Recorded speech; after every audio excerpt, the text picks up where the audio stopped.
हम जितनी देर बैठे उतनी देर कथा के पंडाल में आए हो, पेट्रोल डीजल खर्च करके आए हो, 150 रुपये खर्च कर कर आए हो, अपना समय निकाल कर आए हो, तो व्यर्थ की बात में पड़ोसन कुछ बोल रही है उसमें अपना मन ना लगाएं, कोई खड़े होकर बात कर रहा है उसमें अपना मन ना लगाएं, कोई पड़ोसी क्या बोल रहा है उसमें अपना मन ना लगाएं।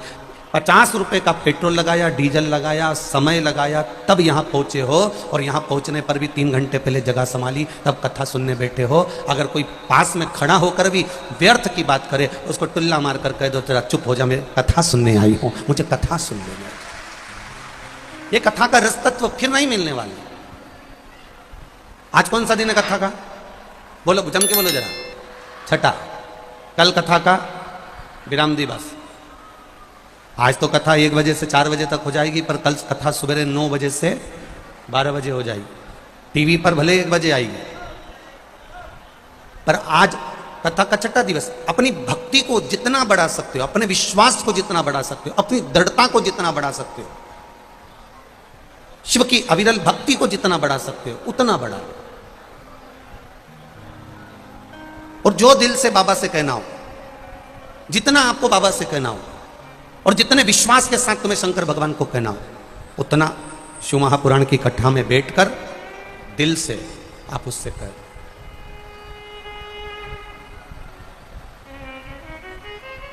क्यों जाते हैं कथा में? क्यों जाते हैं सत्संग में? क्या जरूरत पड़ती है हमें शिव महापुराण की कथा में जाने के लिए? क्यों जाना हमें शंकर भगवान की कथा में? क्यों पहुंचना हमें भगवान के मंदिर में? किस लिए जाना हमें शिव महापुराण की कथा में? शिव महापुराण की कथा कहती है 3.5 करोड़ रोम छिद्र ये मनुष्य के शरीर में मिले हैं। 21,600 श्वास ये मानव के शरीर से प्रतिदिन निकलती है। 3.5 करोड़ रोम छिद्र मिले हैं। ये 3.5 करोड़ रोम छिद्र केवल साबुन से साफ नहीं होते हैं, कोई सर्फ से या कोई शैम्पू से साफ नहीं होते हैं। ये 3.5 करोड़ रोम छिद्र भगवान ने दिया कि एक दिन में तेरे मुख से 3.5 करोड़ बार भगवान का नाम निकलना चाहिए। और यह सिद्ध हुआ। एक बार सत्यभामा जी को द्रौपदी पर बड़ा क्रोध आ गया। सत्यभामा जी को द्रौपदी पर बड़ा क्रोध आया, और सत्यभामा जी ने रुक्मणी जी से कहा, जी एक बात बता कि ये द्रौपदी कैसी है? जरा जरा सी देर में भगवान को बुला लेती है, जरा जरा सी देर में भगवान को आवाज लगा देती है, जरा जरा सी देर में भगवान को पुकार लेती है, और भगवान दौड़कर द्रौपदी के यहां चले जाते हैं। हमारा द्वारका का नाथ हमारे द्वारका में कम रहता है, द्रौपदी के पास ज्यादा रहता है।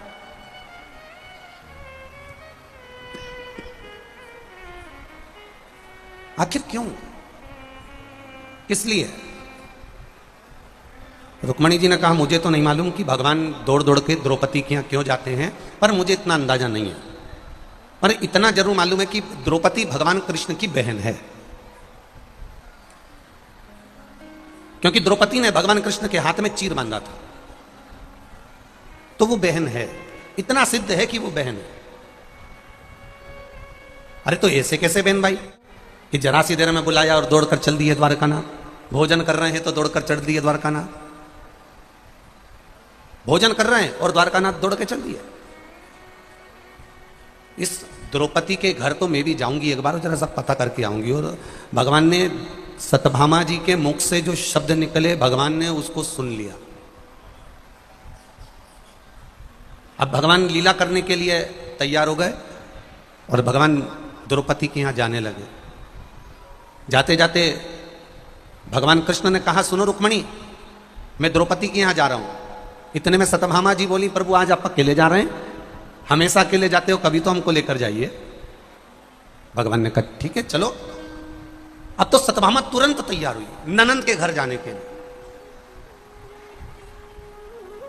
और तुरंत तैयार होकर सत्यभामा जी रुक्मणी जी के साथ द्रौपदी के घर पहुंच गई।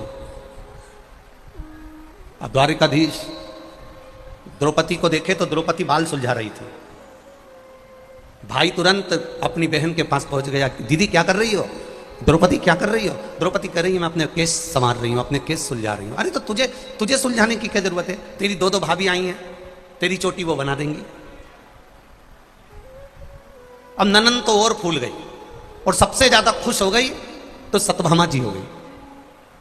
सत्यभामा जी ने कहा आज मुझे चोटी बनाने का मौका दो, मैं इसकी चोटी बनाती हूं।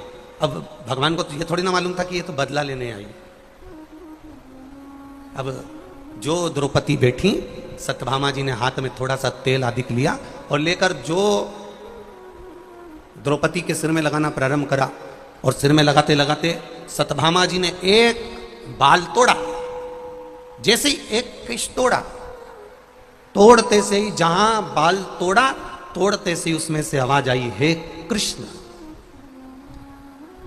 सत्यभामा जी को लगा आखिर ये आवाज कैसे आ रही है। सत्यभामा जी ने फिर वापिस तेल लगाया, फिर एक बाल तोड़ा तो उसमें से आवाज आई, हे कृष्ण। सत्यभामा जी समझ नहीं पाई, रुक्मणी जी के पास जाकर बोली, अरे रुक्मणी जी समझ में नहीं आता, मैं द्रौपदी का एक बाल तोड़ती हूं, मैं द्रौपदी का एक केश तोड़ती हूं, उसमें से हे कृष्ण आवाज आती है, ये समझ में नहीं आता आखिर ये आवाज क्यों आ रही है। रुक्मणी जी नहीं बता पाई, भगवान कृष्ण सामने प्रकट हो गए और भगवान कृष्ण ने कहा, सत्यभामा तुम्हारे मन में संशय है कि कृष्ण दौड़कर द्रौपदी के पास क्यों जाता है, उसका एक कारण है, पूरी पृथ्वी पर कोई ऐसा व्यक्ति नहीं जन्मा जिसने एक दिन में 3.5 करोड़ बार मेरा नाम लिया हो, वो केवल एक द्रौपदी है। वो केवल एक द्रौपदी जो 3.5 करोड़ बार मेरा नाम लेती है, एक दिन में 3.5 करोड़ बार नाम लेती है। इसलिए उसकी रोमावली में एक एक रोम रोम में कृष्ण समाया है, और जिसके रोम रोम में कृष्ण समाया है उसी के पास दौड़कर कृष्ण हर पलाया है। ये निश्चितता है, उसी के पास दौड़कर आया। अब आप में से कितने लोग हैं जो 3.5 करोड़ बार भगवान का नाम लेते हो? कोई नहीं। कोई संत से पूछा जाए कि आप लेते हो, कोई साधु से पूछा जाए कि आप लेते हो, कोई गुरु से पूछा जाए आप लेते हो? 3.5 करोड़ बार भगवान का नाम एक दिन में कोई नहीं ले पाता।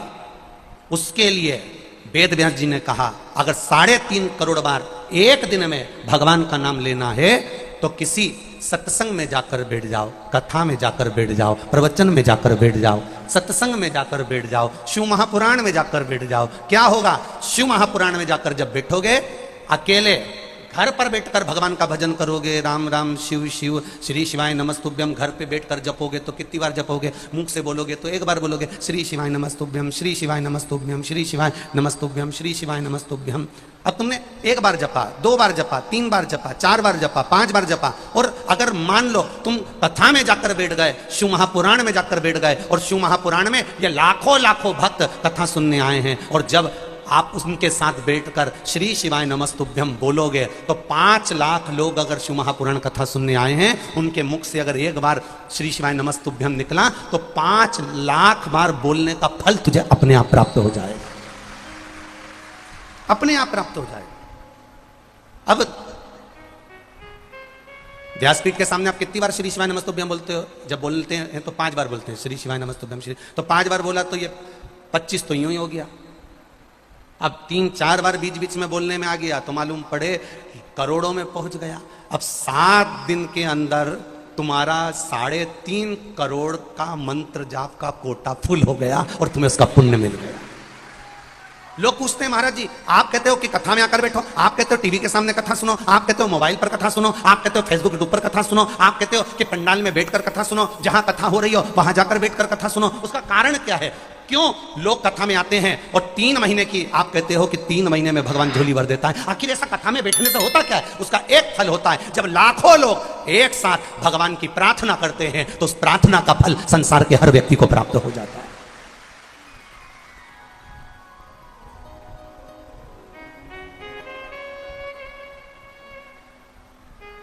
किसी ने पानी ढोला, हमने कहा इससे बदला ले लेंगे, किसी ने कुछ कहा, हमने कहा इससे बदला ना, बदला नहीं लेना है, हमें खुद को बदल जाना है।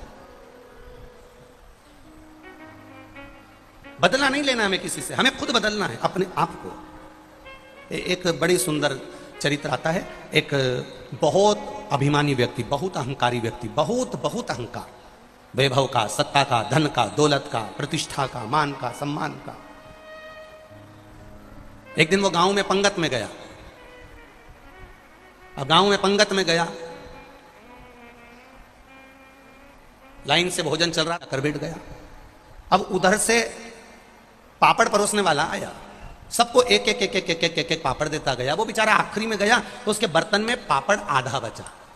अब जो अहंकारी व्यक्ति बैठा था उसके पास वो पापड़ देने पहुंचा और उसकी थाली में, उसकी पत्तल में उसने आधा पापड़ रख दिया। अब जो उसने देखा कि सबको एक एक दिया और मुझे आधा दिया, आन दे बेटा, बदला तो तू मैं लेके मानूंगा, तेरे को आधा पापड़ मेरे को दिया है। उसने कुछ नहीं बोला, वो गुस्से में लाल हुआ, आधा पापड़ भी उसने पत्तल में छोड़ दिया और छोड़ के मन में सोचा तू ही खा ले, नहीं खाना, जा, सबको एक एक दिया ना, मुझे आधा। और उसने आधा पापड़ नहीं खाया, छोड़ दिया और उठ गया और वो अहंकारी व्यक्ति चले गया। और गांव में जाने के बाद उसने 15 दिन बाद 40,000 रुपये खर्च करे और 40,000 रुपये खर्च करके पूरे गांव का पंगत रखी। अब 40,000 रुपये खर्च करके पूरे गांव की पंगत रखी और पंगत में पूरे गांव का निमंत्रण रखा, सब जिमने आए। जिसने इसको आधा पापड़ दिया था वो भी जिमने आया, उसको नहीं मालूम किसको किस बात का बुरा लगा है, वो भी जिमने बैठा। ये आया, पापड़ लेके आया, सबको एक एक दिया, इसको आधा दिया, आधा दे के आगे निकल गया, इसको कोई फर्क नहीं पड़ा जिसको आधा पापड़ दिया। वो अहंकारी व्यक्ति वापस आया, आकर उससे पूछा पता चल गया तुझे? इसको कहते हैं बदला लेना। अब वो पापड़ खा रिया था, उसने कहा कैसा बदला लेना? उस दिन मैं पंगत में बैठा था, तूने मुझे आधा पापड़ दिया था, आज तू पंगत में बैठा, मैंने तुझे आधा पापड़ दिया, कैसा लगा? उसने कहा अरे भैया मुझे तो मालूम ही नहीं कब कौन सी पंगत और कौन सा आधा पापड़, तुम्हें किसी बात का बुरा लग गया था क्या पापड़ से? अगर बुरा लग गया था तो उसी दिन बोल देते तो मैं आपको क्षमा मांग लेता, सॉरी कह देता, आपके चरण पकड़ लेता। कम से कम इतने दिन तक बेर अपने मन में तो लेकर नहीं बैठते और 40,000 खर्च भी नहीं हो पाते। दुनिया का व्यक्ति बदला लेने की सोचा, इसने गाली दी हम पलटकर गाली देंगे, इसने अपशब्द किया हम पलटकर अपशब्द कहेंगे, इसने ताना दिया हम पलटकर ताना देंगे, इसने मेरे साथ ऐसा किया हम पलटकर इसके साथ ऐसा करेंगे। शिव महापुराण की कथा कहती है बदले की भावना को छोड़कर स्वयं को बदल लीजिए। जिस दिन हम स्वयं को बदल लेंगे उस दिन मेरा महादेव पार्वती जी के साथ आपके दरवाजे पर खड़ा मिलेगा। अपने आप को बदलना है, हम सुधरेंगे, जम के बोलो जरा, युग सुधरेगा। हम बदलेंगे, बोलो बोलो जम के बोलो, युग बदलेगा। कब बदलोगे? कोई बदलने की एक तारीख, कोई बदलने की एक तिथि, कोई बदलने का एक समय हमारा होना चाहिए। हम कब बदलेंगे? हम कब सुधरेंगे? अपनी अभिमत्ता को, अपने अहंकार को, अपनी तृष्णा को, अपने लोभ को, अपनी वात्सल्य, ये तृष्णा लोभ है, इसको पटकना। एक बहुत,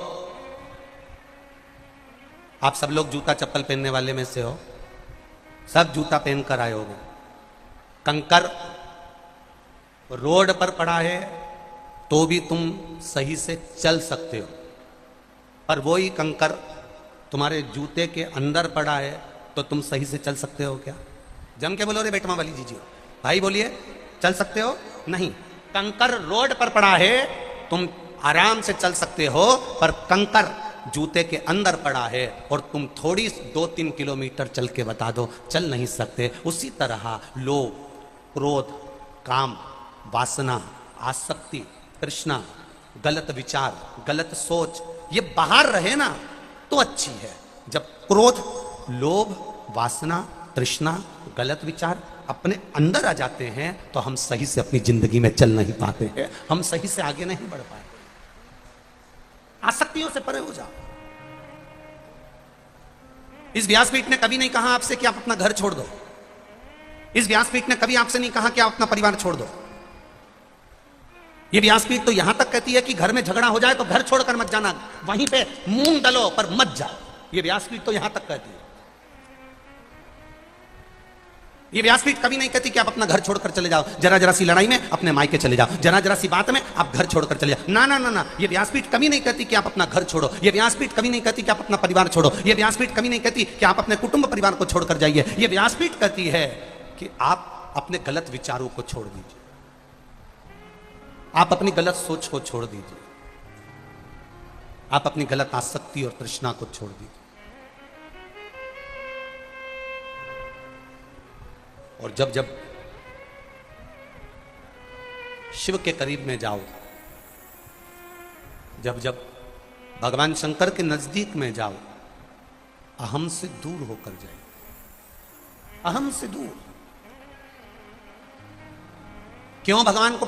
ददीची ऋषि, दानवीरों में केवल एक दानवीर इतने प्रबल थे, ददीची ऋषि। दुनिया के लोगों ने जो दान दिया, दुनिया के लोगों ने जो धन दिया, दुनिया के लोगों ने जो वस्त्र दिया, दुनिया के लोगों ने जो आभूषण दिया, पर ददीची ऋषि एक ऐसे दानवीर थे जिनके सामने सारे देवता आकर खड़े हुए हैं और जो हाथ जोड़कर कह रहे हैं कि वत्रासुर का अंत करना है और आपके शरीर की हड्डियां चाहिए, शरीर की अस्थियां चाहिए।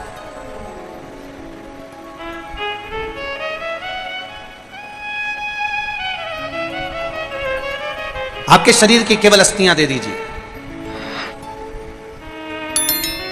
इंद्र को भी संकोच हो रहा था ददीची ऋषि से अस्थियां मांगने में। इंद्र को भी संकोच हो रहा था ददीची ऋषि से उनकी हड्डियां मांगने में। क्यों? क्योंकि ददीची ऋषि के जो पिता थे अथर्वा, ददीची ऋषि के पिता ऋषि अथर्वा और ददीची ऋषि की माता शांति देवी, जो कि शिव भक्ति में लगे रहते थे। इनकी शिव भक्ति करने का तरीका अलग था। इनकी शिव भक्ति का तरीका बिल्कुल अलग। क्या तरीका था ऋषि अथर्व की शिव भक्ति का? जहां पर बेलपत्री का पौधा मिलता था, जहां बेलपत्री का वृक्ष मिलता था, उस बेलपत्री के वृक्ष के पास मिट्टी की क्यारी बनाते थे।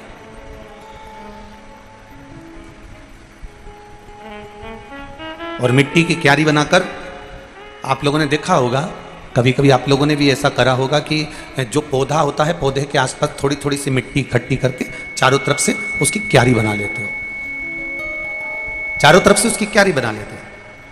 पर ऋषि अथर्व का एक नियम था कि जो ये, जैसे आप समझिएगा, जैसे ये थोड़ा सा माला आप लोगों ने ऐसी रखी और बीच में पौधा है और वो पौधा यहां पर है और उसके आसपास में मिट्टी चारों तरफ से लगाई, बीच में थोड़ी जगह छोड़ दी, जलाधारी जैसे। पर ऋषि अथर्व, ददीची ऋषि के पिता, पौधे को रखकर, ये पौधा है और इसके आसपास में जो क्यारी बनाते थे, वो क्यारी पूरी चारों तरफ से पैक नहीं करते थे। ऋषि अथर्व क्या करते थे कि उस क्यारी को पैक करने की जगह पौधे के आसपास गोल क्यारी बनाई और क्यारी बनाकर एक छोटी सी जगह छोड़कर ऐसी लंबी जगह वहां से छोड़ देते थे। जैसे आप लोग मट्टी का जो पार्थिव का जो शिवलिंग बनाते हो ना, पार्थिव शिवलिंग, तो पार्थिव शिवलिंग बनाते समय क्या करते हो, नीचे की जो जलाधारी है उसको बनाते हो, बना के थोड़ा लंबा कर देते हो, जलाधारी जैसा, जलाधारी जैसा लंबा कर दिया। तो ददीची ऋषि के पिता ऋषि अथर्व जलाधारी की जैसे ही आकृति बनाते थे, बेलपत्री के पेड़ के आसपास जहां बेलपत्री का पौधा होता था, जहां बेलपत्री का वृक्ष होता था, जहां बेलपत्री का पेड़ लगा होता था, उसके आसपास क्यारी बनाकर थोड़ी सी जगह छोड़ देते थे।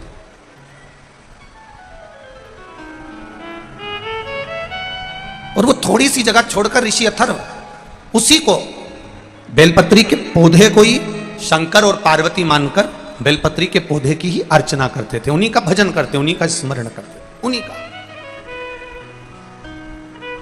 अभी परसों की कथा में आप लोगों से कहा था, स्मरण होगा आप लोगों को, कि बन सके जिंदगी में तो एक बेलपत्री के पौधे को बड़ा करो, उसको लगाओ, उसकी पूजन करो। अब इसको आप समझ लेना जरा, ददीची ऋषि के पिता ऋषि अथर्व की कथा को थोड़ा सा ध्यान में उतारिएगा। और जिसने अपनी जिंदगी में एक बार अगर ऋषि अथर्व की कथा को समझ लिया, समझ लो उसको शिव भक्ति का एक आनंद सुख प्राप्त हो गया।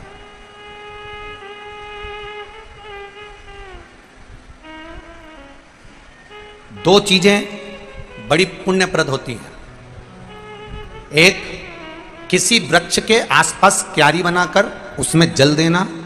दूसरा, घर में अगर तुलसी का पौधा है, तुलसी का पौधा अगर घर के अंदर विराजमान है, तो उस तुलसी के पौधे को जब बहुत तेज गर्मी पड़े, बहुत तेज धूप पड़े, बहुत तेज गर्मी पड़ने लगे, तो उस तुलसी के पौधे को कोई वस्त्र से या कोई छांव की जगह पर, ठंडी जगह पर उसको ले जाकर रखना। ये दोनों चीजें बड़ी पुण्यप्रद होती हैं, दोनों पुण्यवान होती हैं।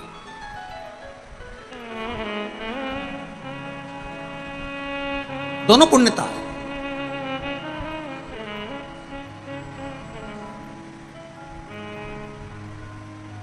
शिव कथा कर रही है। ऋषि अथर्व बेलपत्री के पौधे को ही शिव मानते थे और बेलपत्री के पौधे को ही पार्वती मानते थे।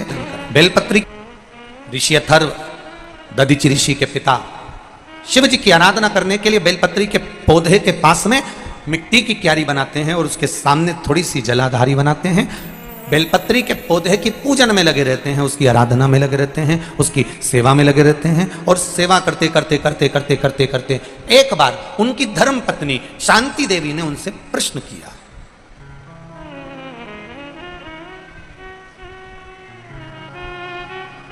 कितनी सुंदर बात। पत्नी पति से बात भी कर रही है तो शंकर भगवान की कर रही है। और एक आज की पत्नी पति से थोड़ी देर भी अगर बात होती है तो केवल सामान लाने की ही होती है। तुम वहां से आ रहे हो तो मैंने पीको पे साड़ी दी है, उठा के लिया। तुम अगर वहां से आ रहे हो तो सब्जी मंडी से आधा किलो गिलकी लिया। अब एक जरा विचार करिएगा, एक ऋषि अथर्व की धर्म पत्नी है जो केवल शिव की चर्चा कर रही है, एक सुदामा जी की पत्नी है सुशीला जो केवल द्वारकाधीश की चर्चा कर रही है, एक अर्जुन की धर्म पत्नी है द्रौपदी जो केवल भगवान कृष्ण की चर्चा कर रही है, एक पांडवों की माता कुंती जो बार बार भगवान कृष्ण की चर्चा कर रही है। संपूर्ण विश्व में वो नारी धन्यवाद की पात्र है। संपूर्ण विश्व में वो नारी सबसे ज्यादा धन्यवाद की पात्र होती है जो अपने पति से, अपने परिवार वालों से थोड़ी देर राम कृष्ण और शिव की चर्चा करती है। वो धन्यवाद की पात्र है।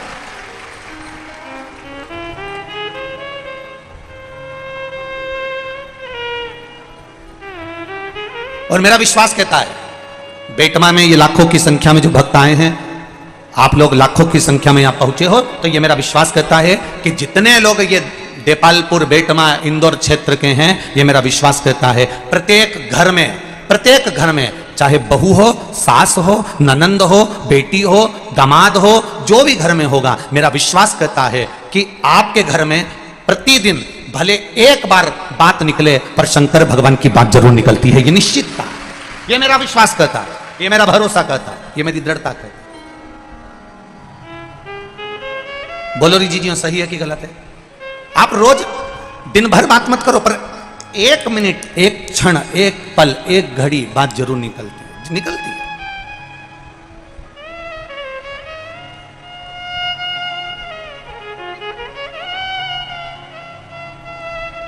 और हम तो हमेशा कहते आए, आज फिर कह रहे हैं, जितनी भी माताएं कथा सुनने के लिए, जितनी भी माताएं कथा श्रवण करने के लिए आए, उनसे निवेदन है कि प्रयास करा करो कि अपने घर के पुरुष को भी एक लोटा जल हाथ में देकर शिव मंदिर भेजने का प्रयास करा करो।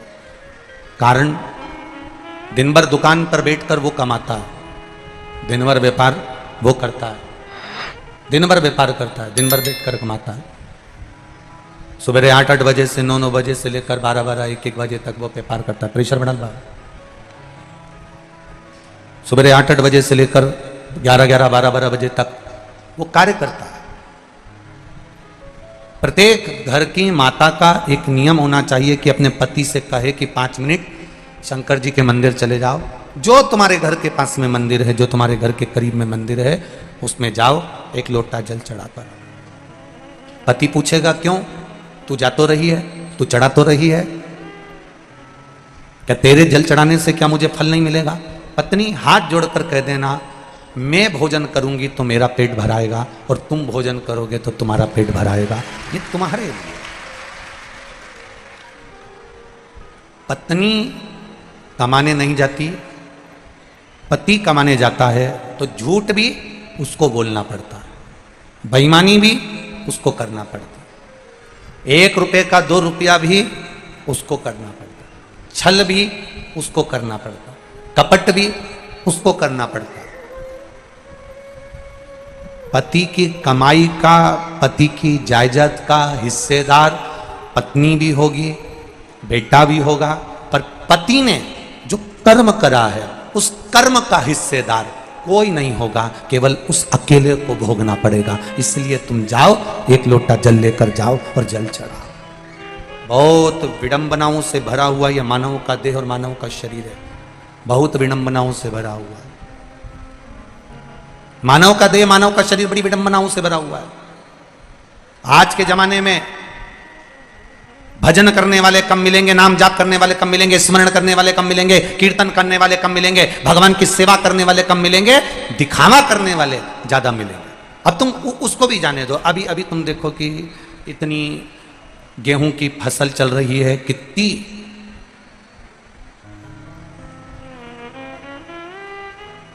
पहले के समय में ये गेहूं काटने की, चना काटने की मशीन नहीं होती थी। बोलो री जी हाँ, बोलो बोलो जम के बोलो, ईमानदारी से। होती थी क्या? नहीं।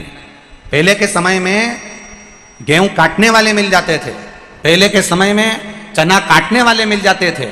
आज के जमाने में गेहूं काटने वाले, चना काटने वाले नहीं मिलते हैं, पर गला काटने वाले ढेर मिल जाते हैं। नहीं मिले।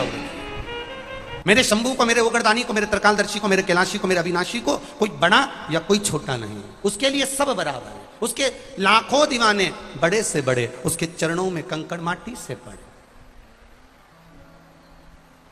कोई कह रहा था गुरुजी शंकर भगवान को भांग प्रिय है, कोई कह रहा था शिव जी शंकर भगवान को गांजा प्रिय है।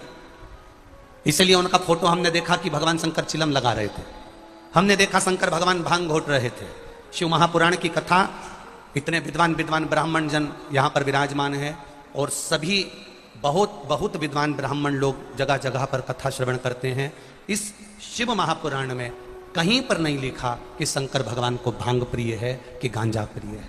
शिव जी को अगर कुछ प्रिय शिव महापुराण में लिखा है तो लिखा शंकर जी को राम नाम प्रिय है, बाकी कि ना गांजा प्रिय है ना भांग प्रिय है।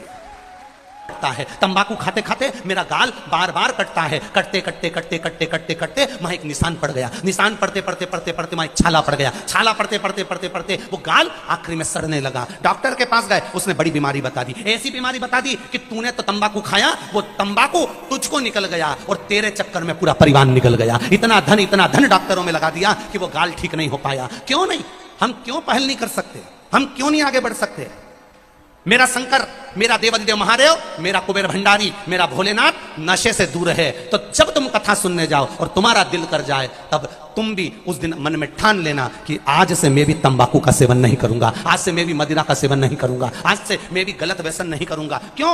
मेरे चक्कर में मेरा परिवार बाद में रोए ना, बाद में रोए ना। एक माता ने अपना पत्र लिखा है, देखिए, दुनिया में ऐसी माताएं भी चाहिए जो ऐसा पत्र लिख दे। धन्य है ऐसी माता को जिसने ऐसा पत्र लिखा। बिहार मध्य प्रदेश की रहने वाली हूं, मैं अपना नाम गुप्त रखूंगी। गुरुजी, मैं पशुपति व्रत का क्या महिमा का बखान करूं। मेरे पति 8 सालों से बहुत शराब पीते थे, कोई हमसे बात करना पसंद नहीं करता था और मोहल्ले वाले हमारा बहुत मजाक उड़ाते थे। हमारे समाज वाले मेरे पति को डंडे से मारते तो कोई उसको उठा के नाली में पटक देते, लोग उसके पर्स में से पैसे ले लेते, मोबाइल निकाल लेते, कई बार उसको मार ठोक कर पटक जाते। हमने सारी जगहों से इनका इलाज करवा लिया, पर उनका शराब का नशा नहीं छूटा। रात को 2-3 बजे तक आते, खूब नशे में धुत होकर आते, गाली गलौज करते, बच्चे भी उनसे तकलीफ में रहते। गुरुदेव, फिर मैंने किसी के कहने पर पशुपतिनाथ के व्रत में जाना, सुना, फिर मैंने पशुपति व्रत किया तो उसमें मुझसे कुछ गलती हो गई होगी, हो सकता है बाबा ने मेरी नहीं सुनी। दूसरी बार फिर पशुपति व्रत करा और बाबा की कृपा से दूसरा पशुपति व्रत था, और मेरे पति ने शिव मंदिर मुझे जब छोड़ने को गया तब उसने शराब छोड़ दी और आज तक वो शराब को हाथ नहीं लगा। ये शिव तत्व है, ये मेरा उघड़दानी, ये मेरा त्रिकालदर्शी, ये कैलाशी है। अब पहचानो उसको। हम भी तो संकल्प ले सकते हैं, हम भी तो विचार कर सकते हैं कि किसी तंबाकू के नशे में, किसी गलत व्यसन में, किसी मदिरा के नशे में, किसी गलत नशे के चक्कर में कहीं हमारा परिवार भी तो बर्बाद नहीं हो रहा है? एक छोटी सी बीमारी आती है, व्यक्ति के घर में रखा हुआ पूरा धन बर्बाद कर देती है और आखिरी में वो रोता रहता है, वो रोता रहता है। अपने आप को हम क्यों ना सुधारें? कितने लोग, कितने विधर्मी भगवान शंकर को कह देते हैं ये गंजेड़ी है, कोई कह देता है ये भंगेड़ी है, और दुनिया के लोग सुनते रहते हैं, सारी दुनिया के लोग सुनते हैं। भांग आपको प्रिय है इसलिए आप शंकर भगवान को प्रिय कर दिए, गांजा आपको प्रिय है इसलिए आपने शिव जी को प्रिय कर दिया। मेरे शंकर भगवान ना गांजे के नशे में रहते हैं, ना भांग के नशे में रहते हैं। मेरा वो घड़दानी तो राम नाम के नशे में रहते हैं। 24 घंटे राम और कृष्ण की भक्ति में डूबे रहते हैं, 24 घंटे।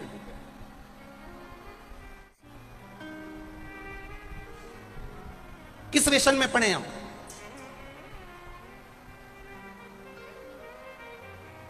नशा किसी भी चीज का होगा वो बर्बाद कर देगा। ब्रह्मा जी को एक नशा हो गया था, अहंकार। शिव महापुराण विद्येश्वर संहिता अध्याय नंबर 6, जिसमें ब्रह्मा जी को अहंकार हो गया, ब्रह्मा जी को। और ब्रह्मदेव को कितना अहंकार कि भगवान विष्णु शेषनाग की सैया पर सो रहे हैं, मेरा नारायण शेषनाग की सैया पर विश्राम कर रहे हैं, लक्ष्मी जी उनके चरण दबा रही हैं, चारों तरफ आनंद ही आनंद है। और ब्रह्मा जी भगवान विष्णु के सम्मुख में जाकर खड़े होकर कहते हैं, पुत्र नारायण, सर्वशक्तिमान मैं हूं, ये पूरी सृष्टि मेरी रचाई हुई है, पूरी सृष्टि का रचेता मैं हूं। पुत्र नारायण, आपके मन में अगर कोई संशय है तो आप बोलिए।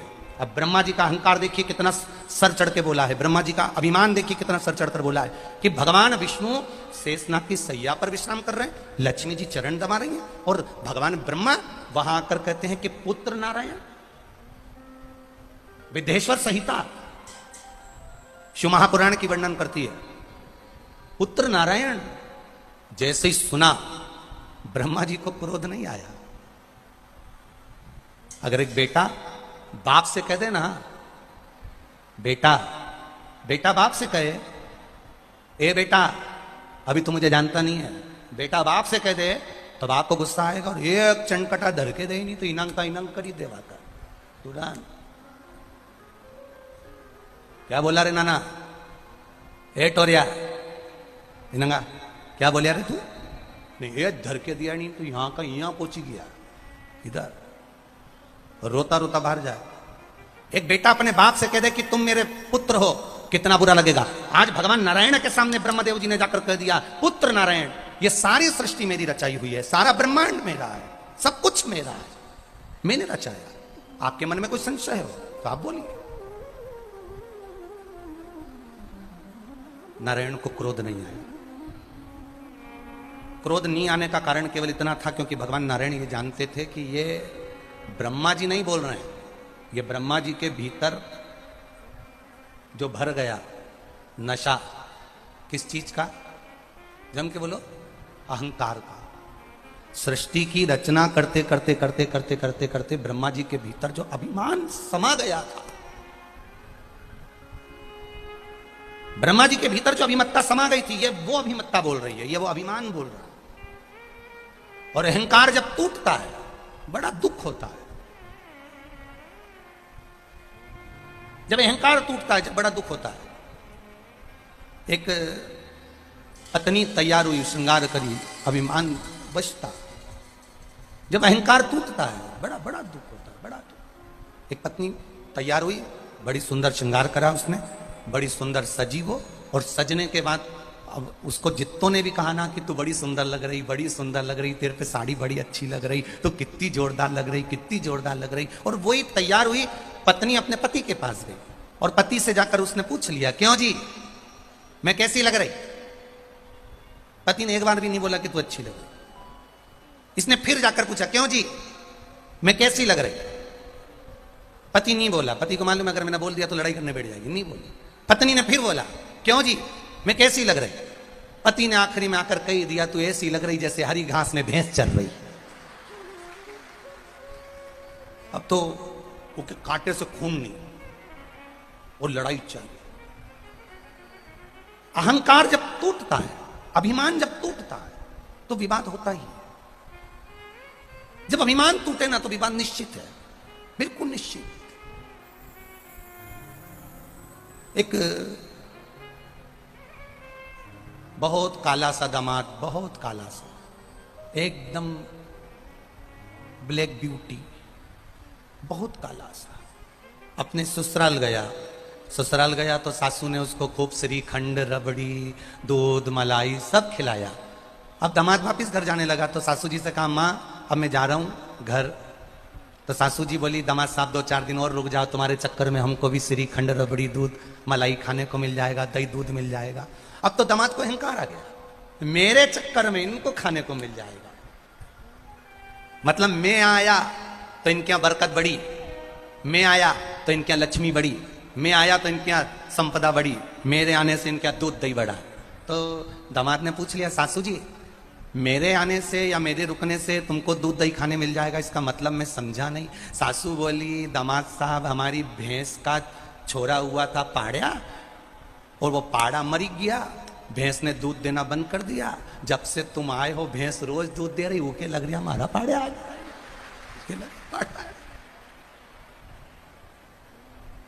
जब से तुम्हें देखा नहीं भैंस ने, तब से दूध घड़ा दे रही है। तो उसको लग रहा है कि वो पाड़ा जो मरिया थी नहीं, तो उसको लगा वो वापिस जिंदा हुई, तो इन्हें दूध देना चालू कर दिया। अब फिर अभिमान टूटा। अब अभी तक दामाद को लग रहा था कि मेरे आने से लक्ष्मी बढ़ गई, मेरे आने से संपदा बढ़ गई, मेरे आने से सत्ता बढ़ गई, मेरे आने से वैभव बढ़ गया। पर इसको क्या मालूम कि वो पाड़ा समझी भैंस, पाड़ा समझी।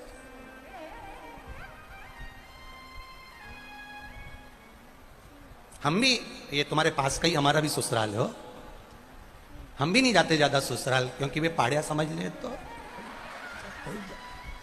इसलिए राम जी की मौज, जहां रहो अलमस्त रहो, आनंद रहो। अब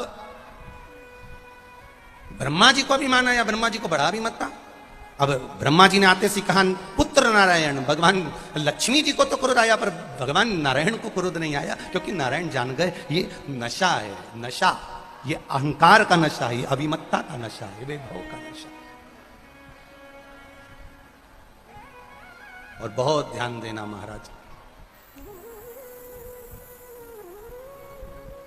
पानी में डूबे हुए व्यक्ति को बचाया जा सकता है।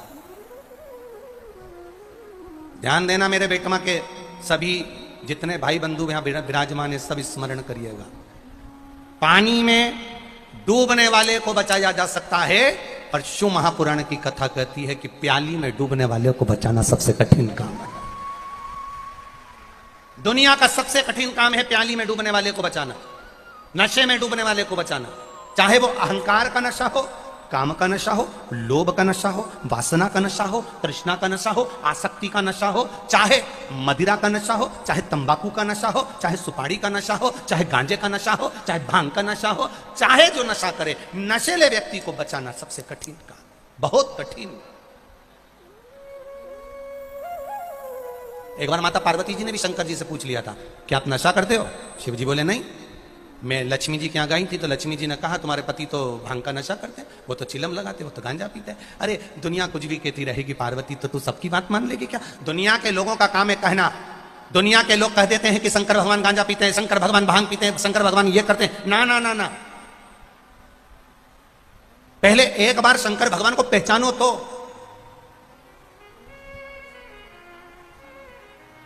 पहले शिव जी को जानो तो। अरे भाई, मंथन में विष निकला, वो विष शंकर भगवान को दिया, कारण भगवान नारायण ने नहीं किया, शिव जी को दिया, क्योंकि शंकर भगवान कैलाश पर बैठते हैं, बहुत ऊंचे बैठते हैं। कैलाश पर्वत सबसे ऊंचा पर्वत, जिस पर देवादिदेव महादेव बैठते हैं, और वो कैलाश पर विष इसलिए भेजा, जैसे हमारे यहाँ चूहा मारने की दवा लाते हैं, पेड़ पौधों पे छिड़कने की दवा लाते हैं, खेत में दवाई डालने की दवा लाते हैं, तो उस पर लिखा रहता है बच्चों के हाथ से ऊंची धरो। तो भगवान विष्णु ने भी वो विष को ऊंचा धर दिया। भगवान शंकर विष को पिए नीलकंठधारी बन गए, थोड़ी सी बूंद नीचे गिरी, भांग धतूरा उत्पन्न हो गया। भांग शिवजी के आसपास में लगी हुई है, क्यों? कंठ में जलन होती है तो भांग की टटिया की हवा शिवजी को लगती है तो उनको थोड़ी ठंडक मिलती है, क्योंकि विष भरा है कंठ, पिए नहीं है।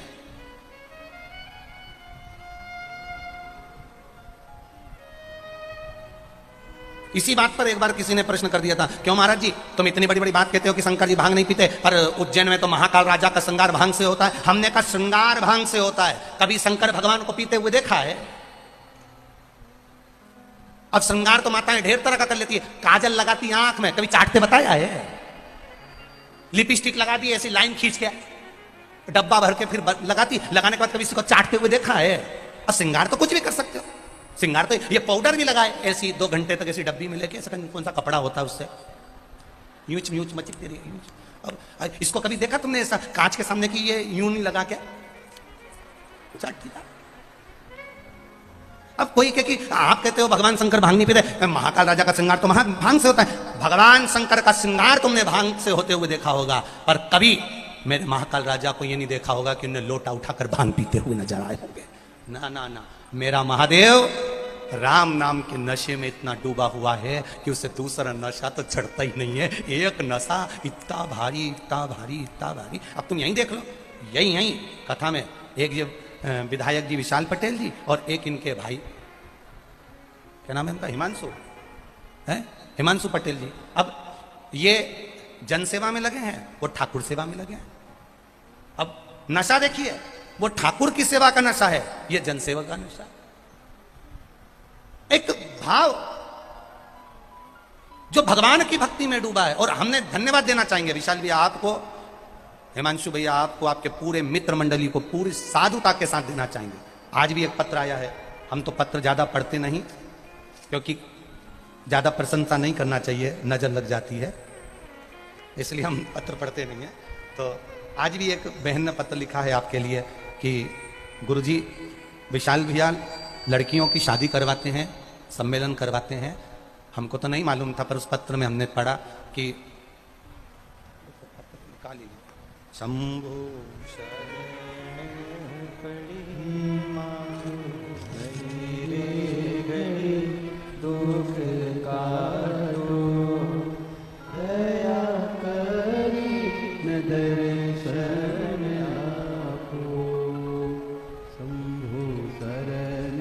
मैं जितेंद्र खादी वाला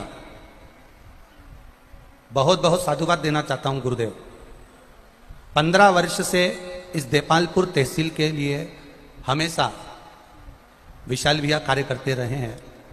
लड़कियों की शादी कराना, सांस्कृतिक कार्यक्रम, चाहे धार्मिक आयोजन, और गुरुदेव पूरी निष्ठा से और पूरे भाव से कराना। बहुत धन्यवाद है। हमारे पास में ऐसे बहुत सारे पत्र पर हम नहीं पढ़ेंगे हो, तो ऐसी सहजता, जनमानस के प्रति समर्पण का भाव। अगर जन सेवा में लगे हो तो जन सेवा का भाव निष्कपट भाव से करिए, ठाकुर सेवा में लगे हो तो ठाकुर का सेवा निष्कपट भाव से करिए, और शंकर जी की सेवा में लगे हो तो शिव की सेवा निष्कपट भाव से करिए। वो आनंदता दे जाएगी, वो आनंदता दे जाएगी। करो सेवा।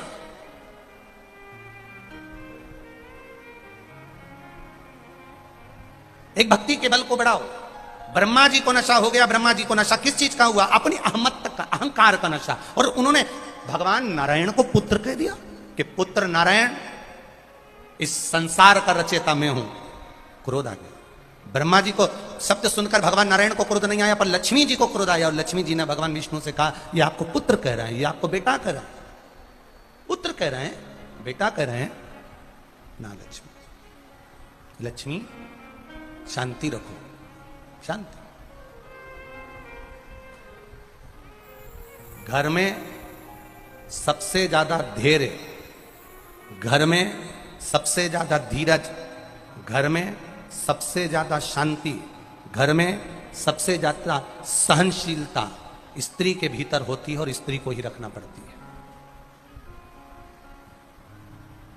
कितना सुंदर कहा है किसी ने कि नारी से, स्त्री से कभी उसकी उम्र नहीं पूछना चाहिए, और पुरुष से कभी उसकी आय नहीं पूछना चाहिए।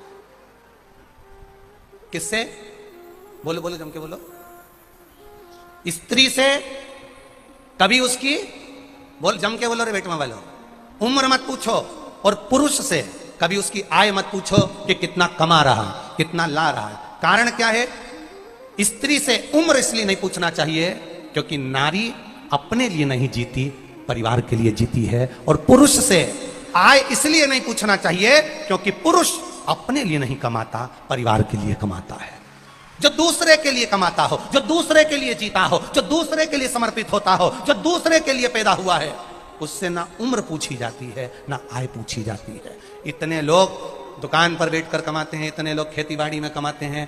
जरा इनसे पूछो कि इन्होंने अपने ऊपर कितना खर्चा किया। पूछना कभी किसी से, इतने दुकान वाले बैठे रहे, कभी इनसे पूछना कि तुमने अपने ऊपर कितना खर्चा करा। बेटा मोबाइल ला रिया है 18,000 का और पिताजी मोबाइल ला रिया है 5,000 का। अपने ऊपर कितना खर्चा करा? दुकान पे कौन बैठता है? बेटा की बाप, बेटा की पिता। दुकान पर बैठ रहा पिताजी, 8 बजे से रात को 8 बजे तक पिताजी दुकान पर बैठ रहे हैं। एक से बढ़कर एक कपड़े पहन रहा है बेटा, और पिताजी वही, कॉलर भी यहां से निकली गई, ऊ में भी बकरम दिखने लगी, वो कल्ला वाला कपड़ा, रुए रुए निकल रहे हैं, और पिताजी वही पहन के दुकान पर जा रहे हैं। एक शादी में जाना होता है, बेटा 4 जोड़ कपड़े सिलवाता है और पिताजी एक भी जोड़ कपड़े नहीं सिलवाता। मेरे पास सफारी सूट रखा हुआ है, मेरे पास कोट पैंट रखा है, मेरे पास ये सामान रखा है, मैं पहन लूंगा। कमाता पिता है, अपने ऊपर खर्च नहीं करता, अपने बच्चे को देता है। तो नारी का जीवन, कोई पूछे स्त्री से कि तुम्हारी उम्र कितनी है, नारी से उम्र नहीं पूछी जाती क्योंकि वो अपने लिए नहीं जीती। जब वो छोटी है तो अपने भाई बहन के लिए, बड़ी हो गई तो अपने पति के लिए, और बड़ी हो गई अपने बच्चों के लिए, और बड़ी हो गई अपने पोता पोती के लिए, और बड़ी हो गई अपने नाती पंती के लिए, आखिरी में सब छोड़कर चली जाती है। वो नारी होती है। ये उम्र क्या पूछना, इससे क्या पूछना उम्र स्त्री से? स्त्री से उम्र इसलिए नहीं पूछी जाती क्योंकि वो दूसरों के लिए जीती है। पुरुष से आय इसलिए नहीं पूछी जाती कि वो खुद के लिए नहीं कमा रहा। 8 बजे से लेकर रात्रि को 8 बजे तक दुकान पर बैठा है, परिवार के लिए कमा रहा है, खुद के लिए नहीं। वो तो टिफिन की ठंडी रोटी खाता है। 1 बज रही है, 2 बज रही है, भूख लग रही है, सामने से ठेला वाला गया तो मन कर रहा है कि भूख लग रही है, कुछ खा लूं, पर 2 रुपए बचाने के चक्कर में वो परमल और सेव भी नहीं खरीद पाता है। सामने फल का ठेला लगा है, संतरे का ठेला लगा है, अंगूर का ठेला लगा है, और अपनी दुकान को छोड़कर वो अंगूर भी नहीं खा पाता है। किसके लिए कमा रहा है? दुकान। बस इसलिए किसी पुरुष से मत पूछो कि तू कितना कमाता है, तेरी आय कितनी है। वो अपने लिए नहीं कमा रहा, वो परिवार के लिए कमा रहा है। उससे क्या पूछोगे? वो खेती करने वाला एक एक किसान, खेती करने वाला एक एक किसान भाई दिन रात पसीना बहाता है, दिन रात पसीना बहाता है, तब जाकर थोड़ा सा गाड़ी भरकर अनाज घर में आता है। उस अनाज में से भी आधा अनाज का तो पैसा उसके कर्जे में चला जाता है, और उस आधे अनाज में से भी 1 बोरा अनाज अपनी बहन बेटी के लिए पहुंचा देता है। 1 बोरा अनाज में अपना गुजारा कर लेता है। वो किसान कोई साधारण नहीं, अपनी जिंदगी का सर्वस्व लुटाकर जीता है, सर्वस्व लुटाकर अपनी जिंदगी का सर्वस्व लुटाकर जीता है किसान। कितनी मेहनत है किसान की, कोई पूछे? आज का व्यक्ति धूप में खड़ा रहना पसंद नहीं करता। किसान उस धूप में खड़ा रहकर मेहनत कर कर बीज बोता है, निकालता है। कहीं पाला पड़ गया, पानी गिर गया, बारिश हो गई, हवा चल गई, उसकी फसल चली गई। अंदर से किससे कहे वो, किसको जाकर रोए वो, किससे? नौकरी करने वाले को लगता है किसान सुखी है। अपने को तो रोज 8 बजे से दुकान पर जाना पड़ता है। नौकरी करने वाले को सोचना पड़ता है अपने को 10 बजे ड्यूटी पे जाओ, शाम को 5 बजे आओ। उससे अच्छा तो किसान एक बार बीज बोया, पानी डालने चले गया और गया। और किसान सोचे कि नौकरी वाला सुखी है, और नौकरी वाला और किसान दोनों मिलकर सोचे कि दुकान वाला सुखी है। तो उन्हें दुकान डाल के देखी ने, एक ही बार में जो घाटा पड़ा दादा ने सब बेच मारा। कौन सुखी? गरीब सोचे अमीर सुखी, अमीर सोचे राजा सुखी, राजा सोचे सुखी, चक्रवर्ती सोचे इंद्र सुखी, इंद्र सोचे ब्रह्मा सुखी। ब्रह्मा कितना सुखी? उसका 4 मुंडा है, कहीं से भी बोल दे, वेद मंत्र वाणी लिख दे, पढ़ दे, सबका भविष्य लिख दे। ब्रह्मा सुखी। तो ब्रह्मा जी से पूछा तुम सुखी? ब्रह्मा जी बोले मैं काय का सुखी? सुखी तो भगवान विष्णु आराम से शेषनाग की सैया पर पड़े रहते, लक्ष्मी जी चरण दबाती रहती। तो पूछा नारायण आप सुखी? नारायण के मैं काय का सुखी? तो तुलसीदास जी ने लिख दिया, यहां एक सुखी है जो भगवान के भजन में लगा है उसके सिवाय कोई सुखी नहीं है, कोई सुखी नहीं। और सुख ढूंढना भी मती। जब ये शरीर हमको सुख नहीं दे सकता तो दुनिया का कौन व्यक्ति सुख देगा? ये शरीर हमको सुख नहीं दे रहा, जो अपना है, खुद का है, ये शरीर तो अपना है ना, ये सुख कितना दे रहा? थोड़े कभी कभी आंख में तकलीफ हो जाए, कभी कानों में तकलीफ हो जाए, कभी मुंडा का इनंग से दुखे, कभी इनंग से दुखे, कभी यहाँ दीवान पर छाला हुई जाए, कहीं कोनी दुखे, कहीं हाथ दुखे, कहीं कमर दुखे, कहीं पीठ दुखे, रात्रि के नींद नहीं आए तो आंख झपीर झपीर हो जाए। सोचो जरा, अपन के ये सुख आएगा सुख आएगा सुख आएगा सुख आएगा सुख आएगा, जब शरीर अपना होकर अपने को सुख नहीं दे रहा तो मेरी बेटमा की जीजियों, दुनिया का कोई व्यक्ति तुमको कौन सा सुख दे देगा? ये शरीर अपने को सुख नहीं दे रहा, कभी पांव दुखे, कभी हाथ दुखे, कभी मुंडा दुखे, कभी गला दुखे, कई बार इतना गला दुखे कि मुंडा में नमक का पानी डाल डाल गर गर करके थूकना पड़े। काय का शरीर? शरीर सुख नहीं दे तो दूसरा काय का सुख देगा? हमें लगता है सुख आ रहा है, हमें लगता है सुख मिलेगा, हमें लगता है सुख प्राप्त होगा, पर सुख आता जरूर है, धीरे धीरे आएगा, आकर जाएगा भी आपके पुण्य के अनुसार।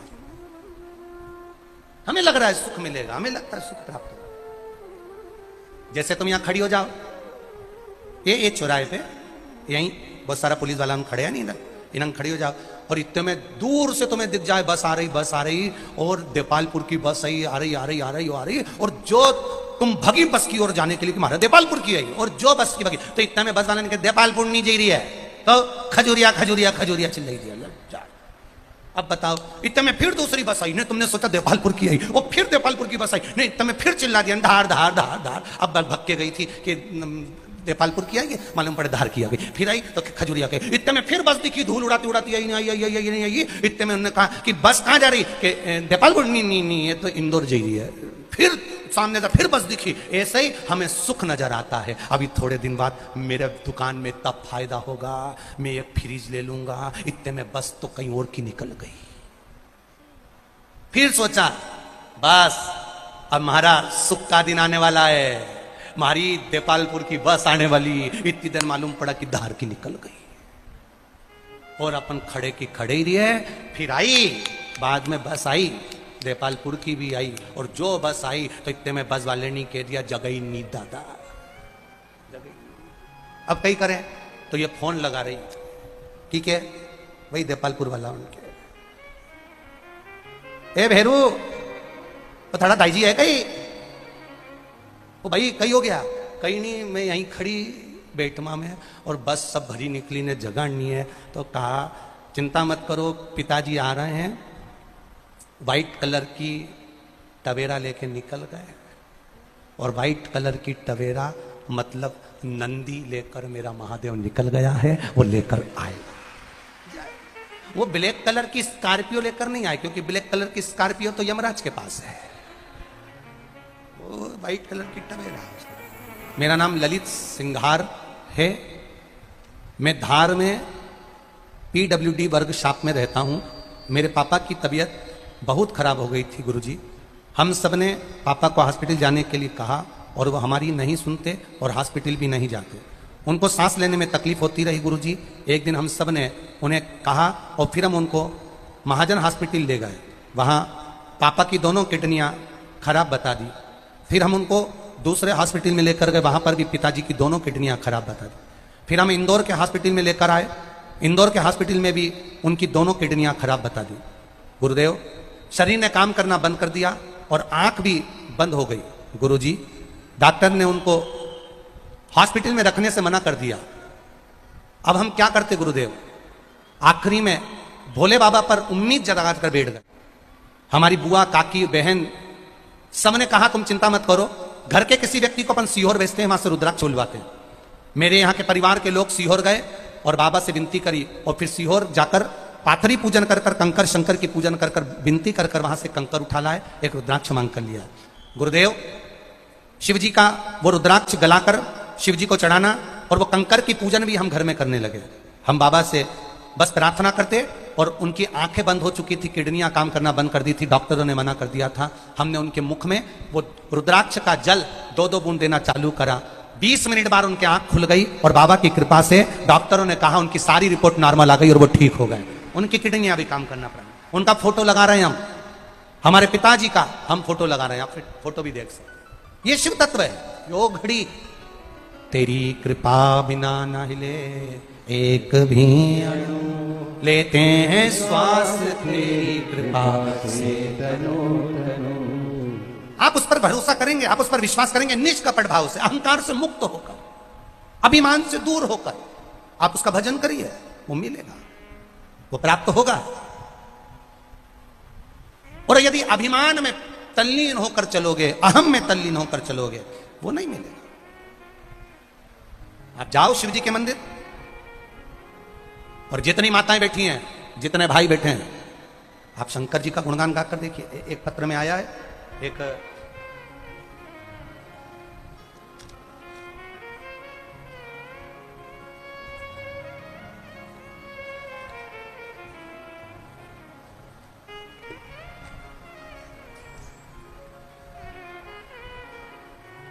स्वाति राहुल पेरुलिया, बेटमा के ही हैं, यहाँ के शायद पार्षद हैं। उन्होंने लिखा है, पहले पति ने, आप ही ने लिखा है पत्र, पहले पति ने चुनाव लड़ा, हार गए, जीते नहीं। गुरुदेव आखिरी में एक उम्मीद जागकर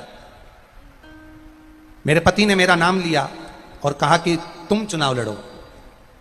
मैंने चुनाव लड़ने के लिए पहले मना करा, फिर पति कहता है लड़ो। तो तुम शिव जी का इतना भजन करती हो, शंकर जी को इतना मानती हो, पशुपति व्रत को मुझे भी देखना है एक बार कि पशुपति व्रत में है क्या ऐसा।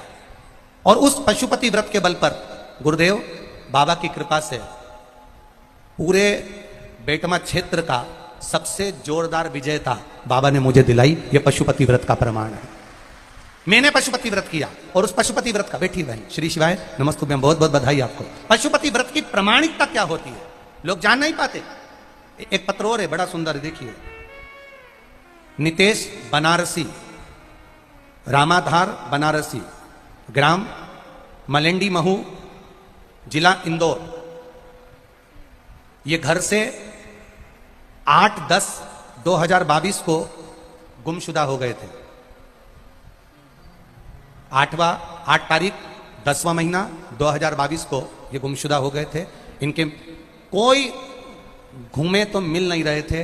तब परिवार वालों ने शंकर भगवान का भजन किया, शिव से स्तुति करी, श्री शिवाय नमस्तुभ्यम का जाप किया और शिव महापुराण की लगनता लगाई।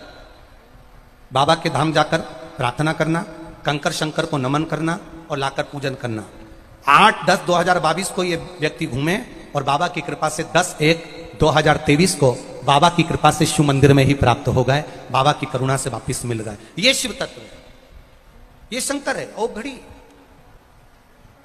करो उसका भजन, और जब आप दिल से भजन करोगे, दिल से स्मरण करोगे, भाव से भजोगे उसको, वो मिलेगा, प्राप्त होगा। का गुणगान कह रहा, शिव तत्व कह रहा है। आप दिल से जो पुकार रहे हो, आप दिल से जो कर रहे हो, वो सुनता है। ब्रह्मदेव, ब्रह्मा जी का अभिमान देखकर माता लक्ष्मी जी ने नारायण से कहा जरूर, लक्ष्मी जी ने कहा आप कुछ बोलते क्यों नहीं हो। भगवान विष्णु कुछ नहीं बोले, भगवान नारायण कुछ नहीं बोले। अब ब्रह्मा जी ने फिर भगवान विष्णु को 2 शब्द फिर कहे, वापिस फिर शब्द कहा, और भगवान ब्रह्मा जी भगवान नारायण से फिर कहते हैं, भगवान विष्णु से फिर कहते हैं, भगवान नारायण से फिर कह रहे हैं कि हे नारायण, ये पंखे के कारण हो रहा है, पंखा बंद कर दो ये वाला। हे नारायण,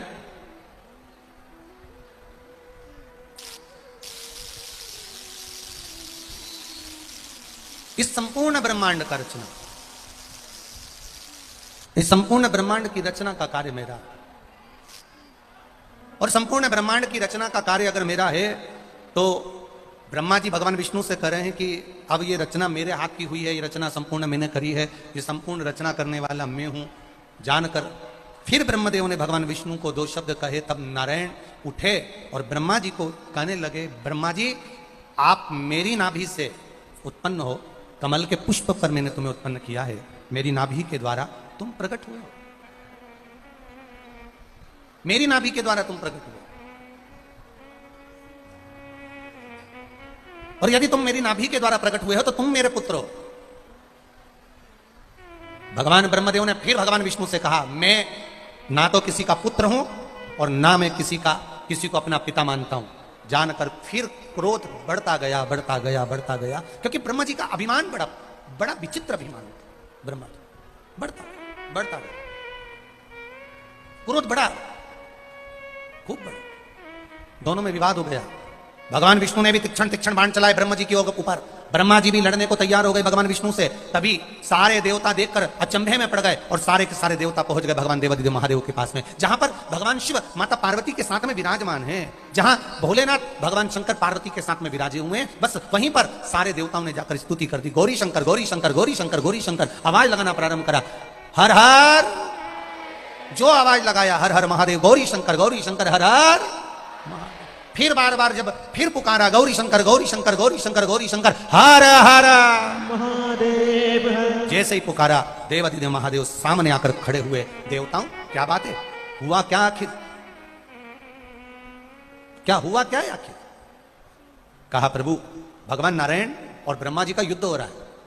किस बात के लिए हो रहा है? ब्रह्मा जी अहंकार के शब्द बोल रहे हैं, ब्रह्मा जी अहंकार के शब्द बोल रहे हैं। क्या अहंकार के शब्द हैं ब्रह्मा जी? ब्रह्मा जी अहंकार के शब्द ये बोल रहे हैं कि नारायण भगवान को पुत्र कहकर बोल दिया। अच्छा, फिर नारायण भगवान कुछ बोले? नहीं बोले। वो भगवान नारायण ने इतना ही कहा कि ब्रह्मदेव, तुम मेरी नाभि से प्रगटे हो, तुम मेरे पुत्र हो और तुम मुझे पुत्र कह रहे हो, ये तो ठीक नहीं है। दोनों में युद्ध चल रहा है, ठीक है। तुमने क्या करा? देवताओं ने आकर कहा कि हमने ब्रह्मा जी से जाकर कहा कि आप युद्ध को समाप्त करिए, अहंकार को समाप्त करिए, पर वो मानने को तैयार नहीं हुए, क्योंकि ब्रह्मा जी कहते हैं कि मेरा कोई नहीं है, मैं खुद हूं और खुद ईश्वर के रूप में, मेरा ही स्वरूप सर्वस्व है।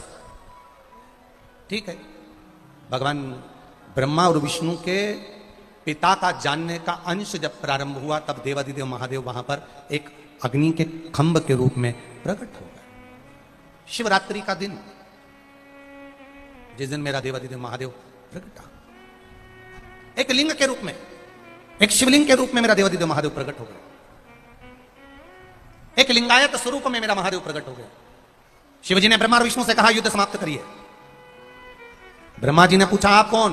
भगवान देवादिदेव महादेव कहते हैं, मैं जगत का कर्ता धर्ता, जगत का पालन करने वाला, जगत का पालन करते करते संहार करने वाला भी मैं, संसार मात्र का पेट भरने वाला मैं। ब्रह्मा जी को हंसी आ गई, हंसे तो ब्रह्मा जी ने भगवान विष्णु से कहा, जरा पता करो, मैं ऊपर जाता हूं, तुम नीचे जाकर इनका चरण देख कर आओ, मैं शीश देख कर आता हूं, आखिर ये है कौन जो कह रहा है कि संपूर्ण ब्रह्मांड का कर्ता धर्ता में। पता करने के लिए भगवान ब्रह्मा जी ऊपर गए, भगवान विष्णु नीचे गए। जाते जाते जाते जाते गौ माता को लिया है, केतकी के फूल को लिया है, गौ माता को और केतकी के फूल को लेकर आकर उन्होंने सामने खड़ा कर दिया। तो केतकी के फूल को भगवान शंकर ने श्राप दे दिया कि तू सब पर चढ़ेगा, पर देवादिदेव महादेव पर कभी नहीं चढ़ेगा। भूल से भी अगर केतकी का फूल देवादिदेव महादेव पर चढ़ जाएगा, हजारों गौ हत्या के बराबर, हजारों ब्रह्म हत्या के बराबर उसको दोष लग जाएगा। गौ माता, एक रोटी के चक्कर में तू झूठ बोलिए, तेरे को भी श्राप देता हूं गौ माता, तेरे को भी श्राप है, तेरा पूरा शरीर पूजा जाएगा पर तेरा मुख अपूज्य माना जाएगा। तो झूठ बोलिए। कितना शिव महापुराण का ये अहंकार को समाप्त करने वाला संवाद जो विद्येश्वर संहिता में शिव महापुराण के 6ठे अध्याय में जो वर्णन किया, ये कोई साधारण नहीं है। कितना विचित्र संवाद है ये। जिस गौमाता ने झूठ बोला, उस गौमाता की आज भी परिक्रमा होती है तो पीछे से चालू होती है, पूंछ से। गौमाता की परिक्रमा आगे से होती नहीं। शिव महापुराण की कथा कहती है, शंकर भगवान को सत्यम, शिवम और तीसरा सुंदरम। शंकर भगवान को अगर कुछ प्रिय है, देवादिदेव महादेव को अगर कुछ प्रिय है, तो मेरे महादेव को सत्य प्रिय है। इसलिए किसी को भी लेकर जाते हैं तो चिल्लाते चिल्लाते लेकर जाते हैं, राम नाम सत्य। और वो भी बोलने वाले थोड़े बहुत ही होते हैं जो अर्थी के आसपास में चलते हैं, बाकी के सब तो पीछे चलने वाले, मोबाइल पे बात करता जाए, कहीं गुटखा भरा मुंह में, कहीं कंधे पे हाथ रखा, चलते जा रहे हैं। बस वो जो अर्थी के आसपास में ना 10, 15, 20, 25, बस वही चिल्लाते हैं। क्या चिल्लाते हैं? बोलो बोलो जम के जरा, राम नाम सत्य। बाकी के सब तो फोन पे बात करते करते जाते हैं। ऐसा लगता है कि ये ऊपर बात कर रहे हैं कि हम यहां से भेज रहे हैं, 5 नंबर का रूम दे देना, ऐसा लगता है। कमरे में पानी की बोतल धर देना, कूलर चालू कर देना, हम इनको भेज रहे हैं। कितना सनातन हिंदू धर्म के अंतर्गत, सनातन धर्म के अंतर्गत एक बात हमेशा याद रखना, मरे हुए व्यक्ति के साथ में शमशान तक अगर आप जा रहे हो, जितने लोग शमशान तक जा रहे हैं, एक बात का स्मरण करना, आपने जिंदगी में आप हर किसी के अंतिम संस्कार में नहीं जाते। जाते हो क्या? जिसको नहीं पहचानते उसके भी अंतिम संस्कार में चले जाते हो क्या? कोई नहीं जाता। जिसको पहचानते हो आप उसके अंतिम संस्कार में जाते हो।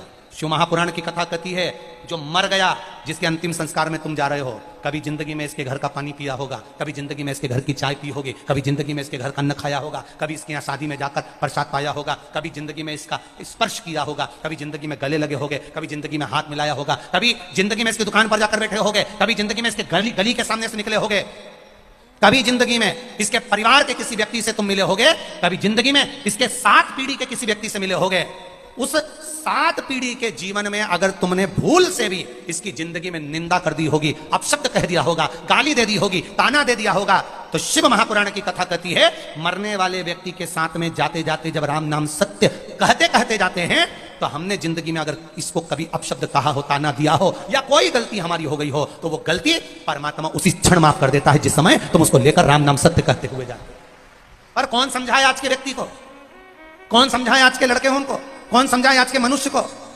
आगे आगे वाले बोल रहे हैं राम नाम सत्य, पीछे वाले आराम से फोन पे बात करते हुए जा रहे हैं, आराम से गुटखा थूकते हुए जा रहे हैं, आराम से तंबाकू खाते हुए जा रहे हैं, ठिठोली करते जा रहे हैं, बात करते हुए जा रहे हैं, कंधे पर हाथ रखते हुए जा रहे हैं। नाना भाई, जितनी देर तक शमशान ना आए और जितनी दूर तुम चलकर जा रहे हो, उतनी देर तक तुम्हारे मुख से केवल राम का गुणगान होना चाहिए, क्योंकि जो व्यक्ति जा रहा है उसका कर्जा आज की आज चुका दो, तो बाद में चुकाना नहीं पड़ेगा, फिर जन्म लेना नहीं पड़ेगा। किसी का एक गिलास पानी भी अगर तुमने पिया है और उसके अंतिम संस्कार में भी गए हो, तो राम नाम सत्य कहने से वो कर्जा चुक जाता है, राम के नाम का स्मरण करने से वो कर्जा चुक जाता है। क्यों देकर आते हो वो 5 लकड़ी? क्यों देकर आते हो वो 5 लकड़ी?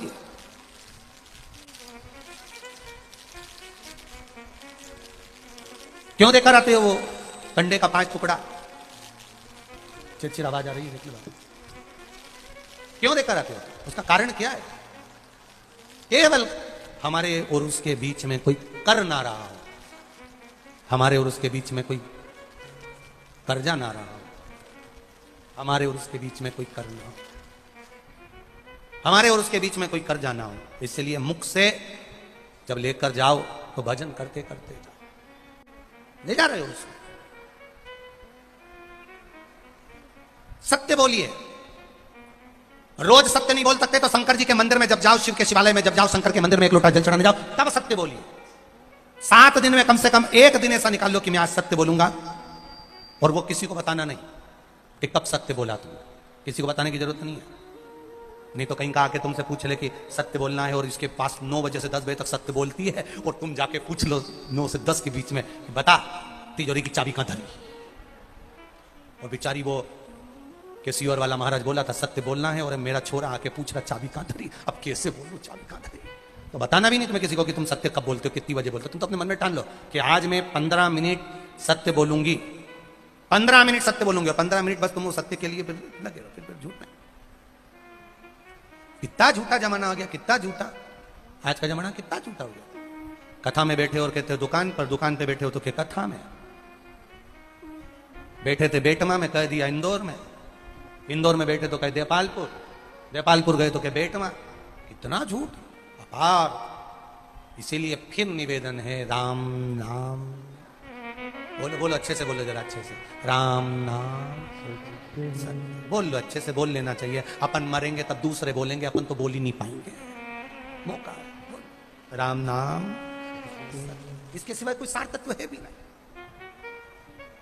ये मिला है जीवन, इसको निभाना है, ये मिला है जीवन, इसको लेकर चलना। आज कोई कह रहा था गुरुजी ओ गुरुजी, हमने कहा क्या है? सारे त्योहार फीके हो गए, होली आ रही है, लगी नहीं रिया की होली जैसा है, दिवाली आती है तो लगता ही नहीं कि दिवाली जैसा है, राखी आती तो लगता ही नहीं राखी जैसा है, सारे त्योहार फीके हो गए गुरुजी। हमने कहा त्योहार फीके नहीं हुए, त्योहार का कलर फीका नहीं हुआ, त्योहार का रंग फीका नहीं हुआ है, बस त्योहार वही है, गुलाल वही है, मिठाई वही है, गुजिया पपड़िया वही है, खुरमे चकरी वही है, पपड़िया वही है, गुजिया वही है, इंसान वही है। बस बाजार में से जो रौनक समाप्त नहीं हुई है, रौनक आपके भीतर की समाप्त हो गई। आपके भीतर इतनी ईर्ष्या भराती गई, इतनी ईर्ष्या भराती गई, इतनी ईर्ष्या भराती गई कि वो ईर्ष्या के कारण उस प्यारे भक्तों, आज के श्री शिव महापुराण कथा के अध्याय में हमारे पूज्य श्री पंडित प्रदीप जी मिश्रा ने जो भी उपाय बताए हैं, अगर आप इन उपायों को अपने जीवन में निरंतर करते हो तो आपको अवश्य ही लाभ प्राप्त होगा। तो भक्तों, इसी के साथ आज के श्री शिव महापुराण कथा के अध्याय को यही समाप्त करते हैं।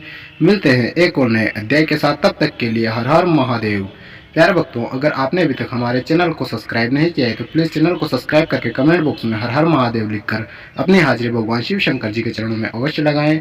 और श्री शिव महापुराण कथा का भाग 2 देखने के लिए हमारे चैनल को सब्सक्राइब जरूर करें। तो भक्तों, मिलते हैं एक और नई कथा के साथ, तब तक के लिए हर हर महादेव।